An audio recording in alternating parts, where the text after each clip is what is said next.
Hey everyone, this is Bill Russell here, and I'm excited to introduce you to our newest show, This Week Health Live.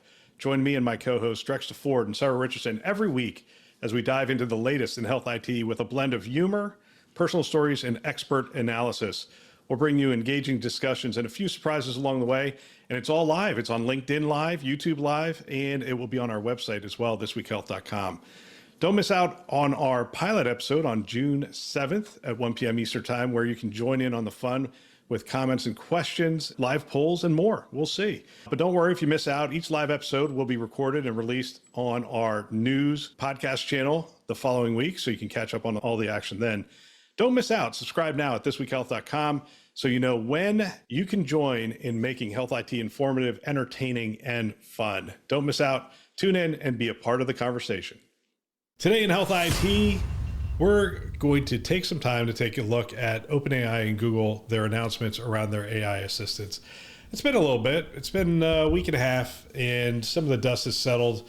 We're still not looking at anything. We're really talking about, vaporware, slideware, whatever at this point, but they have a good track record of rolling this stuff out, so we should see it soon. My name is Bill Russell. I'm a former CIO for a 16-hospital system and creator of This Week Health, set of channels and events dedicated to transform healthcare one connection at a time.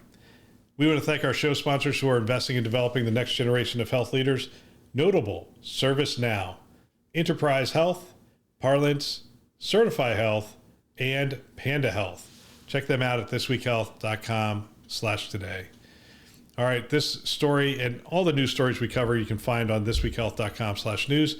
Check it out. You can also sign up for our newsletter and get these news articles directly to your inbox. There you go. All right, one last thing. Share this podcast with a friend or colleague. Use it as a foundation for daily or weekly discussions on the topics that are relevant to you and the industry. A great way to mentor someone. They can subscribe wherever you listen to podcasts. All right, here's what we're going to do. This article is one of the best ones I found. MIT Technology Review, May 15th, 2024. And the title is OpenAI and Google are launching supercharged AI assistants. Here's how you can try them out. And their subtitle is, they promise to be leaps ahead of tools like Siri and Alexa. And I believe that's true. And I believe you're going to see announcements in the next 30 days from both of those organizations that are either catching up or identifying a different focus, one of the two. That tends to be how, when you identify that it's too hard to catch up, you say, hey, we are focused on this different area and we're going to innovate in that area. I think that's what you'll see from Apple. I think Apple will say, we're focused on the consumer and the consumer experience. And I don't know, you'll see a supercharged Siri of some kind, but really what you're going to see is use cases built around how a consumer would use their phone. Alexa, a whole nother story. They've got Anthropic over there. Who knows the direction that they're going to go? But again, we're talking about consumer level devices. And keep in mind that a majority of this article will be focused on that specific topic. Like, how is the world at large going to use these systems? I might come back and touch on healthcare, but for today, we're going to just look at these assistants. So here's what we have. Google and OpenAI announced they've built supercharged AI assistants, tools that can converse with you in real time and recover when you interrupt them, analyze your surroundings via live video, and translate conversations on the fly. This is amazing. It really is the stuff of sci-fi. Anyway, OpenAI struck first on Monday when they debuted new flagship ChatGPT 4.0, as in OH. But actually it's O as in Omni, meaning it can take in audio and video and other things. The live demonstration showed it reading bedtime stories and helping to solve math problems.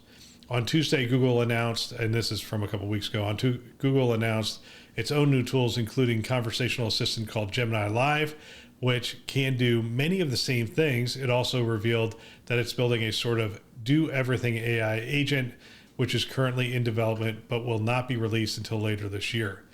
Soon you'll be able to explore for yourself, engage whether you'll turn to these tools in your daily routine as much as the makers hope, or whether they are more like the sci-fi party trick that eventually loses its charm.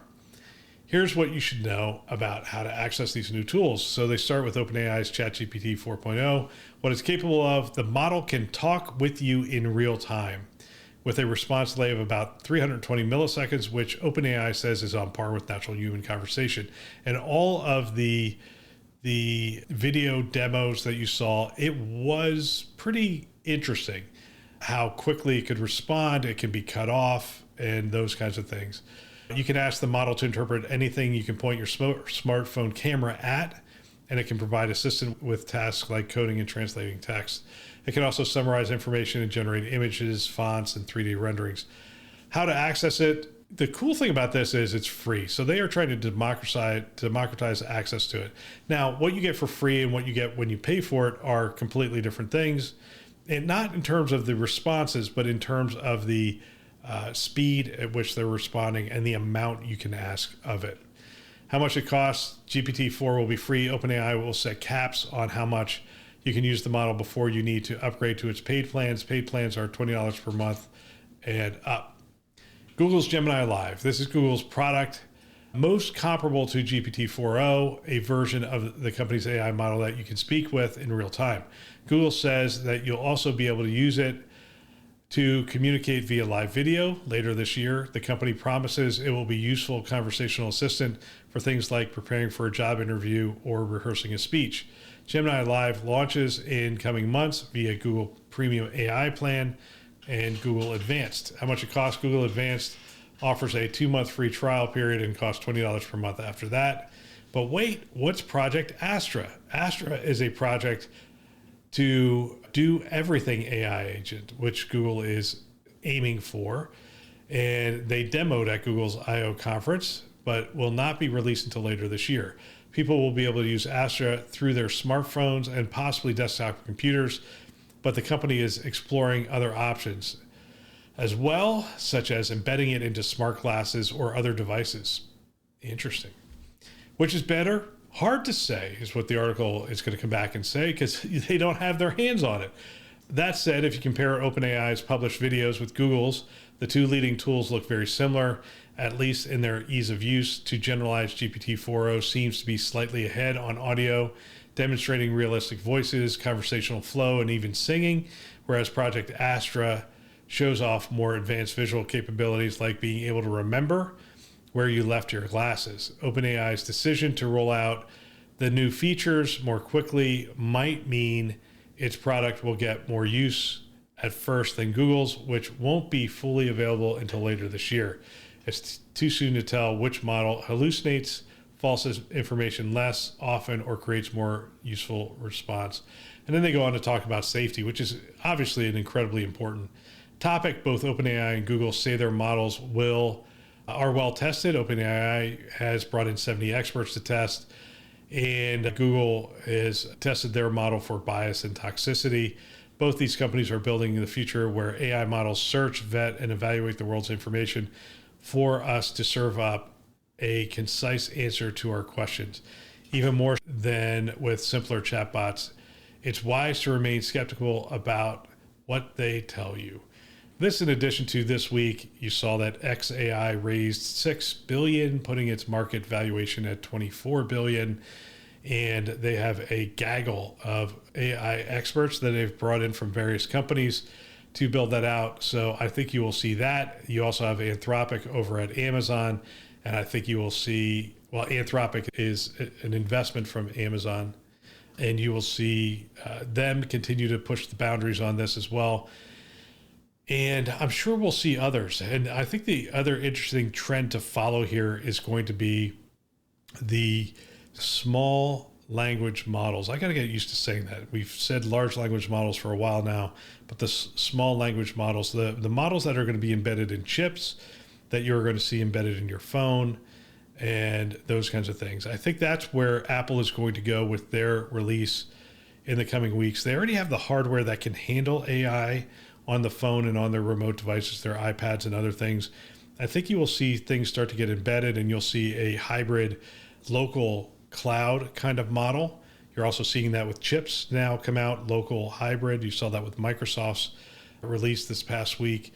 This is an area, my gosh, I will try to keep you abreast of what's going on, because if you try to keep up on all the things that are going on in the AI world right now, it is really amazing. I've never seen anything like it in my career. Nothing has ever moved this fast. I guess all the pieces are in place, and we didn't see the internet take off this fast. We didn't see mobile phones take off this fast. We didn't see the PC take off this fast.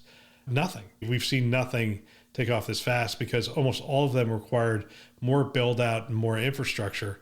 And what you are seeing here is just a flat out foot race to see who can get out ahead of this curve and stay out ahead of this curve. So we will keep an eye on it. That's all for today. Don't forget, I said I'd say something about healthcare.